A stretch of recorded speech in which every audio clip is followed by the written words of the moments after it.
رحمتوں کے دروازے کھل گئے کہتا قرآن ہے یہ پیارا رمضان ہے یہ پیارا رمضان ہے یہ پیارا رمضان ہے یہ پیارا رمضان. بسم اللہ الرحمن الرحیم. اللہم صلی علی سیدنا و مولانا محمد وعلی آلہ وصحبہ وبارک وسلم وسلم. پاکستان میں موجود تمام ہی ناظرین کو پاکستان سے باہر بھارت، متحدہ عرب امارات، تمام خلیجی ریاستیں، مکہ مکرمہ، مدینہ منورہ اور وہاں سے آگے تمام یورپی ممالک بالخصوص برطانیہ، France, Spain, Italy, Germany, Sweden اور وہاں سے بھی آگے ریاستہائے متحدہ امریکہ، South Africa, Canada, Australia, Norway اور جہاں جہاں اس وقت ایکسپریس پر ہماری خصوصی نشریات پیارا رمضان سحر عامر کے ساتھ دیکھی جا رہی ہیں، وہاں ٹیلی ویژن سیٹ کے سامنے موجود تمامی ناظرین کو، یہاں موجود تمامی حاضرین کو جناب محمد مکرم علی خان صاحب، جناب قاری محمد ابراہیم قاسی صاحب، جناب شہریار طارق شہری، جناب محمد رضوان صاحب، ہمارے تمام کیمرہ مین، جمی جب آپریٹر، ہمارے لائٹنگ کے انچارج جناب کے ٹی بھائی، ان کی پوری ٹیم، آڈیو کے انچارج ان کی پوری ٹیم، خرم، اور یہاں پر موجود جتنے لوگ ہیں ان سب کو، اور اس کے ساتھ ساتھ ماسٹر کنٹرول روم میں موجود جناب معیز عمر صاحب پروڈیوسر، جناب حمود منور صاحب، احتشام، کامران بھائی، دیگر لوگ، اور مفتی مسعود احمد صاحب، ساتھ ساتھ جناب ہمارے بہت ہی قابل احترام عمران انصاری صاحب، محترمہ حنا امان صاحبہ، اور اس پوری ٹرانسمیشن کی روح رواں جناب عدیل سوری صاحب لاہور، جو کہ اس وقت اس کو ٹرانسمٹ کر رہا ہے، ان کو، اور اس کے ساتھ ساتھ لاہور میں موجود ہر اس فرد کو کہ جو اس نشریات کو آپ تک پہنچانے میں دامے درب سخنے حصہ لے رہا ہے. انتہائی محبت، خلوص، ادب و احترام کے ساتھ عامر لیاقت حسین کا السلام علیکم. ناظرین محترم، آج پاکستان میں الحمدللہ 13واں روزہ اختیار کیا جائے گا، اور پاکستان سے باہر ممالک میں آج 14واں روزہ اختیار کیا جائے گا. پاکستان میں آج پیر کا دن ہے، 26 اپریل ہے، اور 2021 عیسوی ہے، 1442 ہجری ہے، اور آج 13 رمضان المبارک ہے. ابتدا کرتا ہوں حجاج بن یوسف کے بارے میں کچھ تھوڑا ذکر ہو جائے، اور کیونکہ لوگ اس دن میں نے تھوڑی تشنگی چھوڑ دی تھی. حجاج بن یوسف یہ ایک بہت ظالم شخص تھا، آل امیہ میں سے تھا، اور اس کے بارے میں اگر میں بتایا جائے کہ اس نے ظلم کی کیا حد مقرر کر رکھی تھی تو شاید کوئی جان نہیں سکے گا. یہ ایک بہت ظالم شخص تھا اور آل امیہ میں سے تھا، اور یہ یعنی خود تو اس کا خدمت گزار جو بنو ثقیف میں سے تھا، لیکن آل امیہ سے مراد وہ امیہ والا تھا. خود وہ بنو امیہ میں نہیں تھا، بنو ثقیف میں سے تھا. حجاج بن یوسف جو تھا وہ عبد الملک بن مروان کا رائٹ ہینڈ تھا اور کوفے کا گورنر تھا. اور بس لالچ دی گئی کہ تم اگر عبداللہ ابن زبیر رضی اللہ تعالی عنہ کو قتل کر دو تو تمہیں حجاز کا گورنر بنا دیں گے، کیونکہ عبداللہ ابن زبیر رضی اللہ تعالی عنہ نے مروان کے در اندر 9 سال کے لیے وہاں پر خلافت قائم کر لی تھی. شہادت امام علی مقام سیدنا حسین رضی اللہ تعالی عنہ کے بعد مسلمان حکومتیں 2 حصوں میں بٹ گئی تھیں. شام میں اور باقی سارے علاقوں میں یزید حکمران تھا، اور یہاں پر چونکہ شہادت حسین رضی اللہ تعالی عنہ کے بعد واقع حرہ ہوا، اور اس کی وجہ سے یعنی ایک طرح سے ایک ریونج لیا گیا مدینے والوں سے، ریونج لیا گیا کہ انتقام لیا گیا مدینے والوں سے کہ مدینے والوں نے کیوں یزید کی بیعت نہیں کی. تو اس میں یہ ہوا تھا کہ کیونکہ اہل مدینہ نے بیعت توڑ دی تھی امام حسین کی شہادت کے بعد. یہ بڑی اہم بات جو میں بتانا چاہتا ہوں، لوگوں کو پتہ ہی نہیں ہے، اہل مدینہ نے بیعت توڑ دی تھی. تو مدینہ شریف پر اس نے حملہ کیا، اسے واقع حرہ کہتے ہیں. واقع حرہ میں خانہ کعبہ شریف پر، اچھا یہ تو ہو گیا مدینہ، لیکن خانہ کعبہ شریف میں پورے علاقے میں عبداللہ ابن زبیر نے حکومت قائم کر دی تھی. عبداللہ ابن زبیر جو کہ زبیر بن عوام کے صاحبزادے تھے، اور ام زبیر کنیت ہے حضرت عائشہ صدیقہ رضی اللہ تعالیٰ عنہ کی. وہ ان کے بیٹا بنایا ہوا تھا انہوں نے، اور خالہ تھی ان کی، تو بہت پیار کرتی تھی. تو انہوں نے حکومت قائم کر لی تھی. پھر ان کو بھی شہید کرنے کے لیے اس نے فوج بھیجی، لیکن وہ کامیاب نہیں ہوئی. اور پھر مروان بعد میں آیا، اور اس کے کچھ عرصے کے لیے یزید کا بیٹا معاویہ، لیکن معاویہ ابن یزید نے حکومت چھوڑ، اس نے کہا میں اس تخت پہ نہیں بیٹھ سکتا جس تخت پر امام حسین کے قتل کی چھینٹیں ہیں، تو میں نہیں بیٹھ سکتا۔ اس کے بعد مروان بھی کوشش کرتا رہا، کامیابی نہیں ہوئی۔ جب اس کا بیٹا عبد الملک بن مروان اس نے جب حکومت سنبھالی تو اس نے حجاج بن یوسف ظالم شخص کو بھیجا اور اس نے پھر دوبارہ سے چڑھائی کی، اور یہ پوری ڈیٹیل آپ کو جو ہے وہ صحیح مسلم میں مل جائے گی۔ صحیح مسلم میں ساری ڈیٹیل موجود ہے، آپ پڑھ سکتے ہیں۔ اب میں کوئی ریفرنس کے بغیر بات نہیں کرتا، صحیح مسلم آپ کو مل جائے گی۔ آپ اس کا کتاب ہے کتاب الحج، صحیح مسلم کی کتاب الحج میں کے چیپٹر میں اگر آپ جائیں گے، مشکات میں آپ کو یہ تیسری جلد میں جو کہ قریش کے مناقب والا بیان ہے اس میں آپ، اور یہ مسلم شریف کی حدیث ملے گی۔ ایک حدیث یہ ملے گی کہ نبی علیہ السلام نے فرمایا بنو ثقیف میں ایک کذاب اور ایک ظالم شخص پیدا ہوگا۔ اب کذاب کے بارے میں لوگوں کا دعویٰ ہے کہ وہ مختار ثقفی ہے، ہمیں تو کوئی دلیل نہیں ملتی، ہمیں تو کوئی دلیل نہیں ملتی۔ مختار ثقفی کے بارے میں ہمیں کوئی دلیل نہیں ملتی۔ مختار ثقفی تو ابو عبیدہ ثقفی کا بیٹا تھا۔ ابو عبیدہ ثقفی تو جنگ میں سخت لے جانے والوں میں سے تھے، ہر غزوے میں وہ غسل کر کے نکلتے تھے شہادت کا، ان کے صاحبزادے تھے مختار ثقفی، ہاں ان کے صاحبزادے تھے۔ اور مختار ثقفی کی بہنوں ہی کون تھے پتہ ہے کون تھے؟ عبداللہ ابن عمر، جی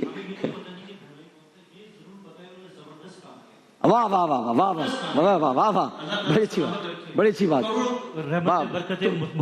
تو وہ کذاب نہیں تھے، یہ ایک میں آگے بتاتا ہوں کذاب کون تھا، یہ بتاتا ہوں۔ تو ایک تو ہمیں کوئی دلیل نہیں ملی، ترمذی میں ایک کوئی کمزور سی دلیل لے کر آتے ہیں، لیکن وہ امام ترمذی نے کہا ہے کہ کہا جاتا ہے، امام ترمذی نے کیا کہا ہے؟ کہا جاتا ہے، تو کہا تو بہت کچھ جاتا ہے، کہا تو بہت کچھ جاتا ہے۔ میں اس وقت میں اہل سنت مکتب فکر سے تعلق رکھتا ہوں، لیکن مختار ثقفی کا مقدمہ لڑ رہا ہوں، ایسے نہیں لڑ رہا کہ مختار ثقفی کا تعلق اہل تشیع سے، مختار ثقفی نے قاتل حسین کو مارا ہے، تو میرا تو تعلق مختار ثقفی سے بہت گہرا ہے۔ تو بہرحال ہمیں کوئی اہل سنت میں سند نہیں ملتی ہے۔ اور اسماء بنت، ہمیں ایک کو چھوڑیے، آپ آ جاتے ہیں اسماء بنت ابو بکر، سیدہ عائشہ رضی اللہ تعالی عنہا کی جو بڑی بہن تھی، بڑی بہن، انہوں نے کہا یہ جو بنو ثقیف کا ظالم ہے وہ حجاج بن یوسف ہے، اور جو اس نے مجھے بالوں سے پکڑ کے گھسٹوایا یہ جھوٹا بھی ہے۔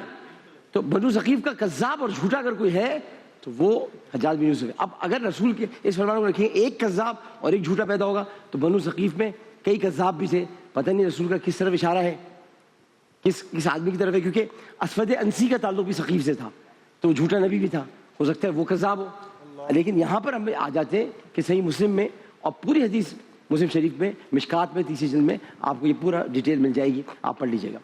حدیث یہ ہے کہ عبداللہ ابن زبیر کو اس نے شہید کروایا اور مکے کے دروازے پر اس نے ان کی ناش ٹانگ دی، مکے کے دروازے پر اس نے ان کی ناش ٹانگ دی، دست مبارک ٹانگ دیا عبرت کے لیے۔ نعوذ باللہ نعوذ باللہ نعوذ باللہ، اللہ اعوذ باللہ استغفر اللہ۔ صحابی رسول کی، عام صحابی نہیں، عام صحابی نہیں، عبداللہ ابن زبیر، ایک تو صحابی رسول کی ناش ٹانگی، پھر یہ کہ صحابی رسول اور صحابی رسول کا بیٹا، خود بھی صحابی، صحابی رسول کا بیٹا، عشر مبشرہ حضرت زبیر بن عوام کا بیٹا، انتہائی جلیل القدر صحابی رسول حضرت زبیر بن عوام، انتہائی جلیل، حضرت زبیر بن عوام کا بیٹا، حضرت عائشہ رضی اللہ تعالی عنہ کا بھانجا، اور سیدہ اسماء بنت ابو بکر کا بیٹا، ابو بکر کا نواسا۔ آپ ہاں، ہم تو کربلا کی درد سے باہر نکلے، یزید نے تو ابو بکر کے خاندان کو نہیں چھوڑا، امام حسین تو چھوڑے، یزید نے تو ابو بکر کے خاندان کو چھوڑا۔ بنو امیہ نے کیا کیا؟ تو یہ انہی کے تو بچے ہیں، اب ملک مروان ولید یہ سارے یزید خاندان۔ تو انہوں نے کیا کیا کہ بخاری شریف میں آتا ہے کہ کفار مکہ کہتے تھے کہ ہم نے بندھن کر دیے، مسلمانوں کی اولاد نہیں ہوگی، پہلا بچہ جو پیدا ہوا وہ عبداللہ ابن زبیر تھے، یا حضرت اسماء ہم نے بندھن کر دیے، تو عبداللہ ابن زبیر پیدا ہوئے۔ نبی علیہ السلام نے اپنے مبارک ہاتھوں سے ان کو گٹھی دی۔ عبداللہ ابن زبیر کی مناقب بھی کچھ کم نہیں ہے ہمارے ساتھ، عبداللہ ابن زبیر کی مناقب بھی کچھ کم نہیں ہے۔ نبی کریم صلی اللہ علیہ وآلہ وسلم نے ان کو اپنے مبارک ہاتھوں سے گٹھی عطا فرمائی. اور اب یہ بھی سمجھ لیں کہ کھجور کی دی تھی, کھجور کی گٹھی دی تھی, اور کھجور کی گٹھی جب دی تو پھر یہ سمجھ لیں کہ کھجور کی گٹھی دینا بھی سنت ہے. صحیح بخاری میں آتا ہے کہ یہ عام بندہ نہیں ہے جس کی آپ نے جو ہے وہ جس مبارک آپ نے ٹانگ دیا. عبداللہ ابن عمر وہاں سے گزرے. کون؟ عبداللہ ابن عمر, سیدنا فاروق اعظم کے صاحبزادے, وہاں سے گزرے اور کہا کہ اے ابو خبیب, ان کو ابو خبیب کہتے تھے, اے کنیت سے پکارتے تھے اہل عرب, اے ابو خبیب تم پر سلام ہو. میں نے ان پر سلامتی بھیجی اور پھر فرمایا کہ جو آل امیہ کے لوگ ہیں, یہ جو آل امیہ کے لوگ ہیں یہ تمہارے بارے میں جھوٹ بولتے ہیں, تم ایسے نہیں تھے. اللہ, یہ اس کو مخاطب کر کے کہہ رہے ہیں اللہ جس مبارک کو.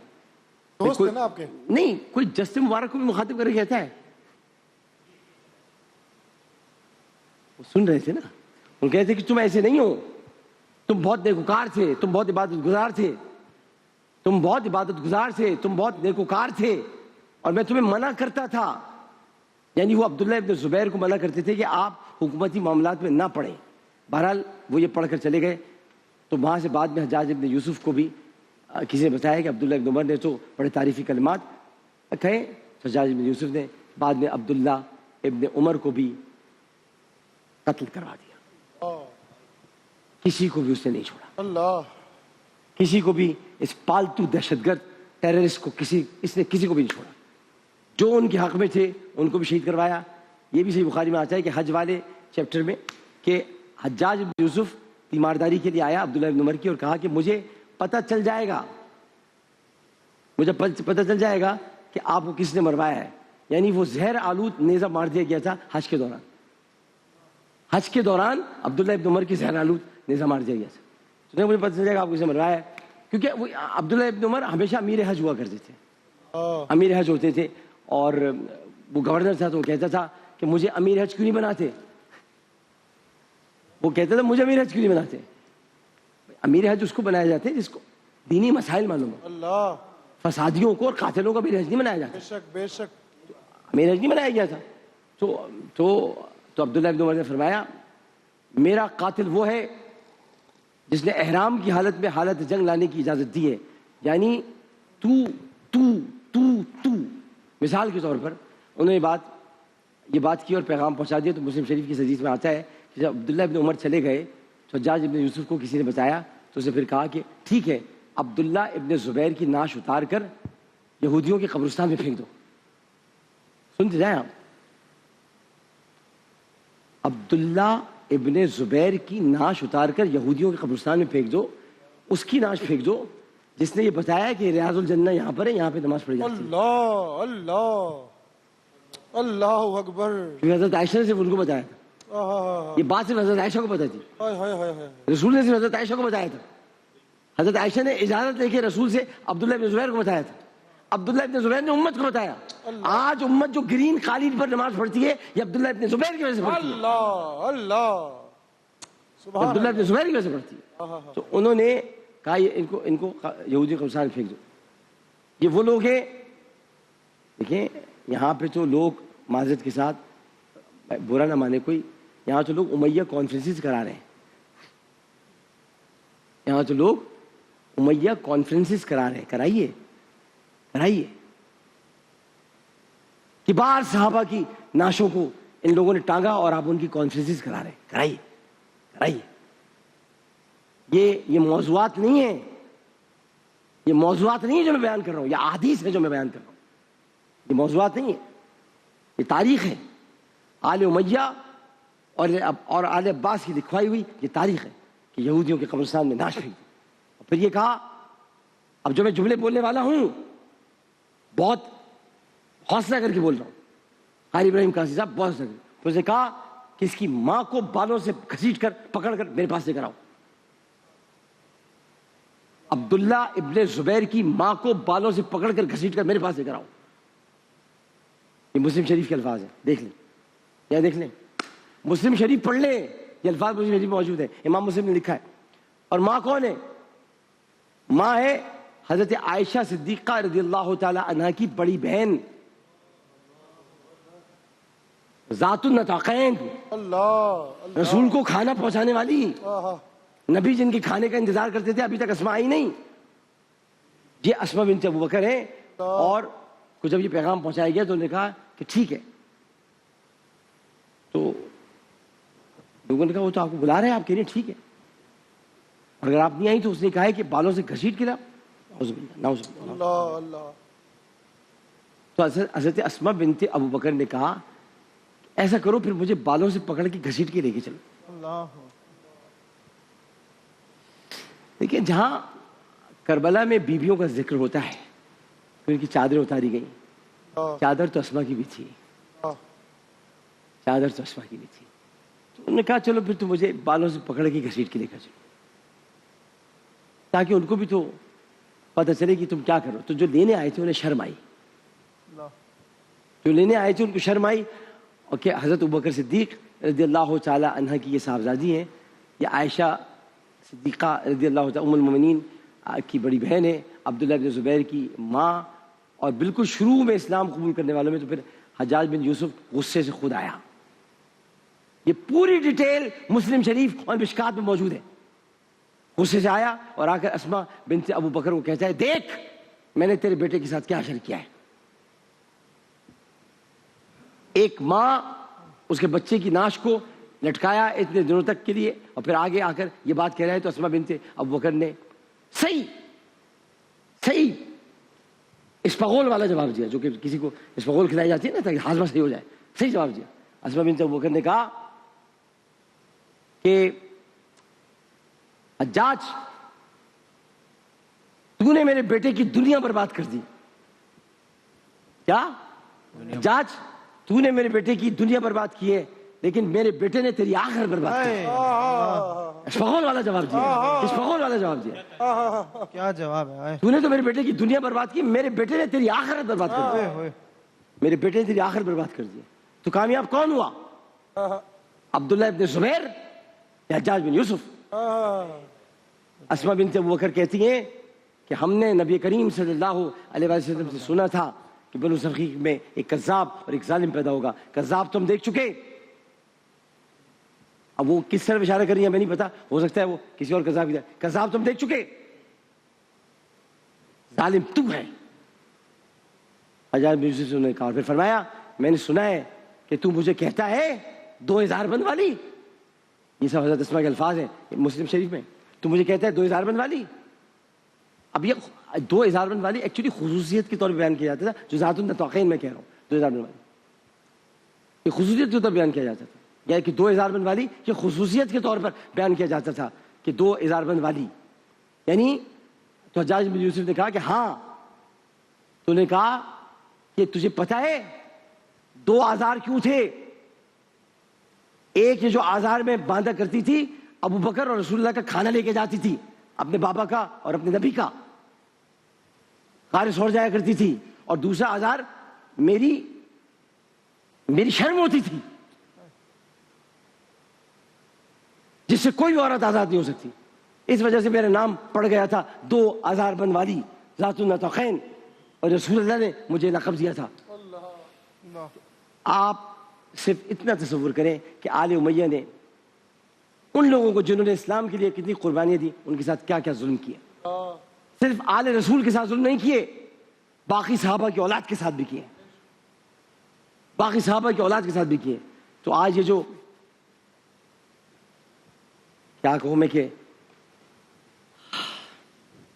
جو ریال لے کر فضائل و برکات بیان کر رہے ہیں آل امیہ کے،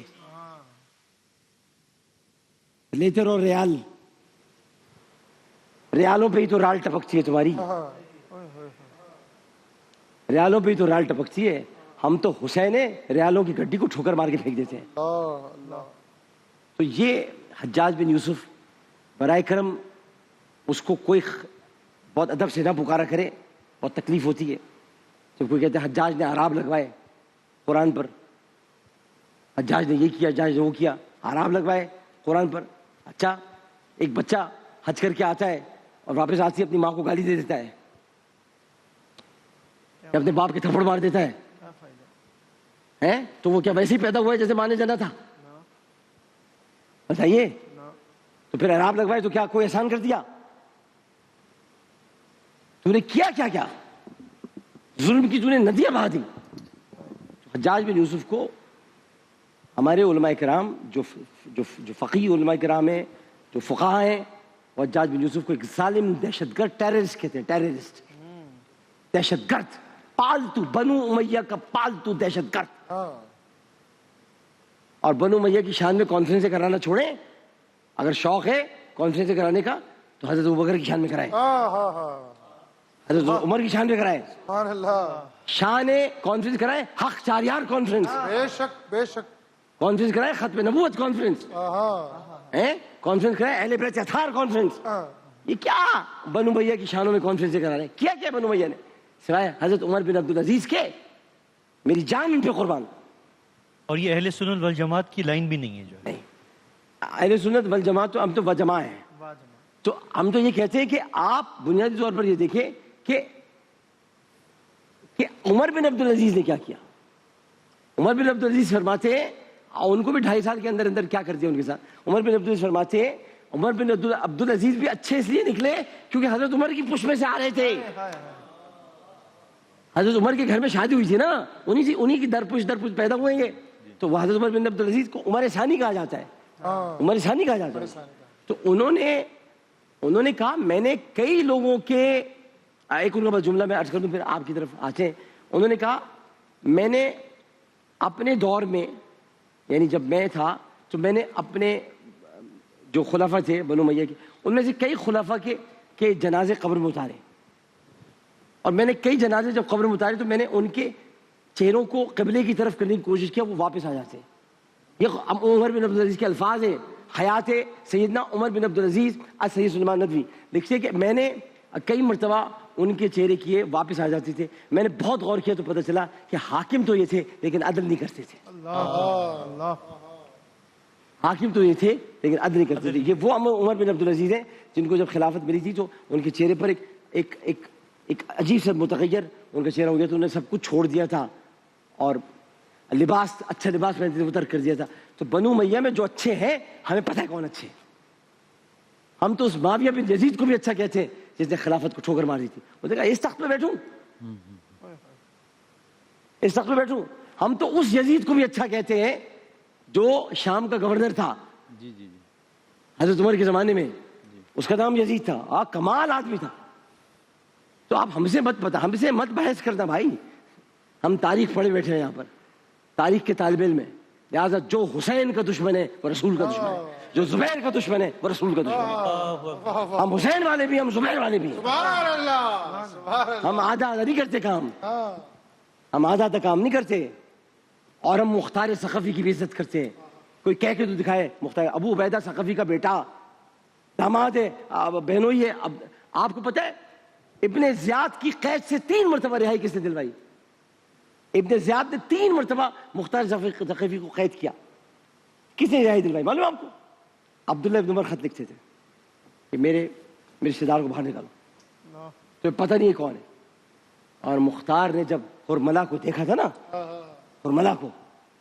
مختار جب حرملہ کو دیکھا تھا کہا مجھے کسی سے کوئی غرض نہیں، حرملہ کو لاؤ میرے ساتھ، حرملہ کو لاؤ. مجھے کسی سے کوئی غرض نہیں، مجھے نہ شبس سے کوئی غرض ہے نہ مجھے شبس. ہٹاؤ شبس کو، ہٹاؤ اس کو، عمر بن سعد کو، حرملہ کو لاؤ میرے ساتھ. اور سے پوچھا تھا تو نے تیر چلایا تھا؟ اس نے کہا تیر چلایا تھا. تو نے گھوڑوں کو مارنے والا تیر چلایا تھا؟ ہاں میرے قریب آ. اور وہی گھوڑوں کے مارنے والا تیر اسے گلے میں اتارا اور کہا تکلیف ہوگی تجھے. یہی علی اصغر کو تکلیف ہوئی تھی، یہی علی اصغر. اور جب یہ بات 8 محرم الحرام 8 ربیع الاول کو سیدہ زینب سلام اللہ علیہ کو پہنچی تو اتنے عرصے کے بعد ان کے چہرے میں مسکراہٹ آئی کہ میرے علی اصغر کے قتل کا کسی نے بدلہ نہیں لیا. میرے باپ بھی بالکل. تو بس میں مختار سے اس لیے محبت کرتا ہوں کہ حرملہ اس نے قتل کیا تھا. مختار تم پر سلام ہو کہ تم نے حرملہ کو مارا. اس نے علی اصغر کو ننھا سا بچہ، چھوٹا سا بچہ، 6 ماہ کا بچہ دودھ مانگنے کے لیے امام حسین اس کے لیے دودھ کے پانی کے لیے آئے تھے. دودھ کے لیے پانی دے دو. بی بی فاطمہ کے گھرانے کے بچے تھے. نہ تم نے اسما بنت ابو بکر کو چھوڑا، نہ تم نے عائشہ صدیقہ کی بیٹی کو چھوڑا، نہ تم نے امام حسین کو چھوڑا. تم کون ہو بنو امیہ والے؟ کون ہو تم لوگ؟ ان کے لیے کانفرنسیں ہوتی ہیں. کائے کے لیے کانفرنسیں ہوتی ہیں؟ کانفرنسیں کرو تو بنو امیہ میں سے کرو، کانفرنس عمر بن عبدالعزیز کے لیے کرو. میں تو کہتا ہوں حضرت امیر معاویہ کے لیے بھی کرو. لیکن باقی لوگوں کی کیا بات کرتے ہو تم؟ باقی لوگ کون ہیں؟ باقی لوگ تو امیر معاویہ کا بھی ذکر، ہم تو کہتے صحابی ہیں. لیکن یہ کیا کرتے ہو تم کہ ولید، عبد الملک، مروان، یہ کیا نام ہے اس کا، حجاج، یہ کون ہے؟ کون ہے یہ لوگ؟ کیا ان کی اوقات ہے؟ جو حسین کے نانا کا نہیں، جو حسین کے نانا کا نہیں، اس سے صرف روزہ سے پوچھا جائے گا رسول کو مانا کہ نہیں.